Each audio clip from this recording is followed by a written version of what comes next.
Most people don't realize how much of their personal information is being bought and sold every day. Data brokers are making millions pulling details about you from public records and the internet, then packaging and selling it, usually without your consent. That's how your information lands in the hands of scammers, spammers, even stalkers. It's why you get endless robocalls and why ads seem to follow you everywhere. That's where Aura comes in.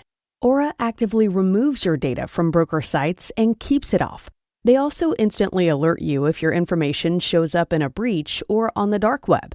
But Aura goes beyond data protection. With one app, you get a VPN, antivirus, password manager, spam call protection, dark web monitoring, and even up to $5 million in identity theft insurance, all backed by 24/7 US-based fraud support. Other companies might just sell credit monitoring or just a VPN. Aura gives you all of it, together at the same price competitors charge for just one service. Start your free trial today at aura.com/hidden. Protect yourself now at aura.com/hidden. The holidays start here at Kroger with a variety of options to celebrate traditions old and new. You could do a classic herb-roasted turkey or spice it up and make turkey tacos. Serve up a go-to shrimp cocktail or use Simple Truth wild-caught shrimp for your first Cajun risotto. Make creamy mac and cheese or a spinach artichoke fondue from our selection of Murray's cheese. No matter how you shop, Kroger has all the freshest ingredients to embrace all your holiday traditions. Kroger, fresh for everyone.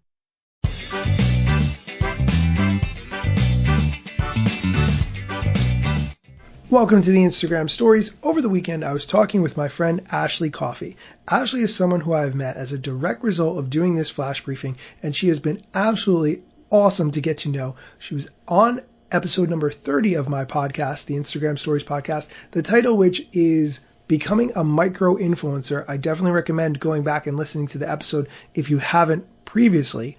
But when I was talking with Ashley over the weekend, she asked if I would relate the story of how I got Instagram's permission to use their name, logo, and branding on this flash briefing. If you're not familiar, getting a response or any kind of information from Instagram can be really challenging. However, when I started this flash briefing, I already had a podcast called the Instagram Stories Podcast, which Apple and Google had approved me to use the name. And so when I submitted it to Amazon and they said no, I was very confused. However, Amazon was unwilling to chat or provide me any kind of support in understanding my usage of the name, even though I felt that I was safe under the concept of fair use. If you're not familiar with the concept of fair use, and take this with a grain of salt because I'm not a lawyer, it is legal for you to use a brand name if it describes what you're talking about. For instance, if I was rating kinds of peanut butter, I would have to use the word Skippy and Jif because otherwise what would I actually be talking about? You would have no idea. I couldn't just call them generic peanut butter 1 and generic peanut butter 2. That wouldn't make any sense. However, when it actually came down to it, Amazon was not willing to chat about this or understand the issue from my point of view. So I was sort of stuck. I wanted to use this name, but I didn't know what to do. I talked to a few people about it, and one of the people that I talked to was my dad, who told me to ask Instagram if I could use the name. This seemed like a really far-fetched concept because Instagram doesn't respond to help requests from users 95% of the time. What's the likelihood that they're going to answer me asking for permission to use their trademarked name? So I was working on my favorite activity, which is doing some investigative Googling, and I came across a website I'd never seen before where brands could submit marketing campaigns to Instagram for approval. So say, for instance, you were a clothing company and you wanted to do an ad on TV for a certain period of time and include the Instagram logo. You could submit everything to Instagram and get their approval for those certain dates. So that got me thinking, what if I applied to Instagram using this method and described what I was doing as a marketing campaign? Crazy idea. The only problem was I wasn't really doing a marketing campaign.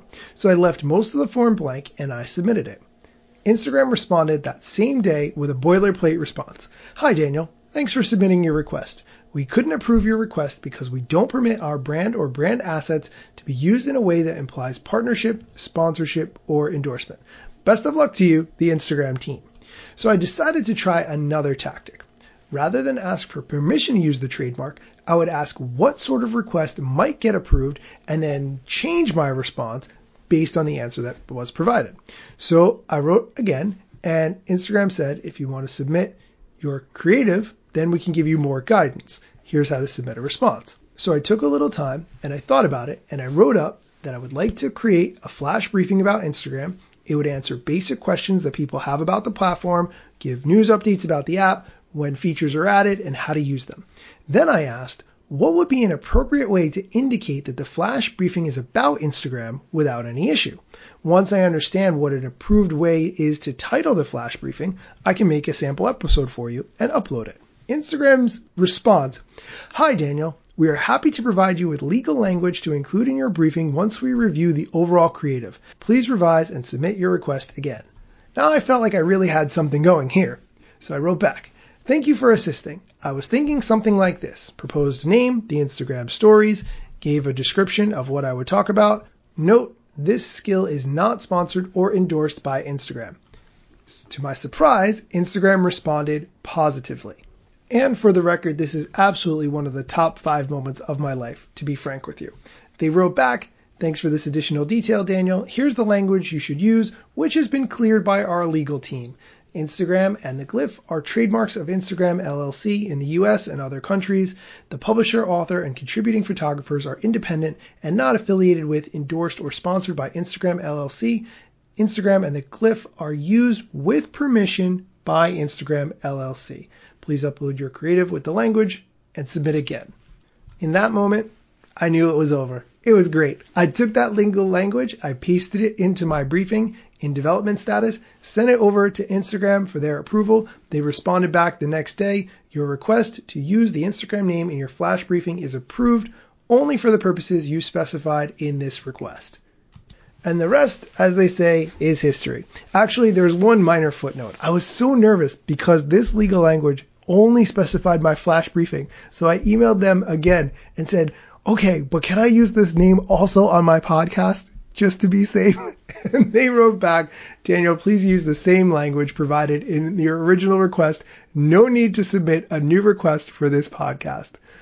Sorry for the long flash briefing. You can find this entire story written out in full form on my website.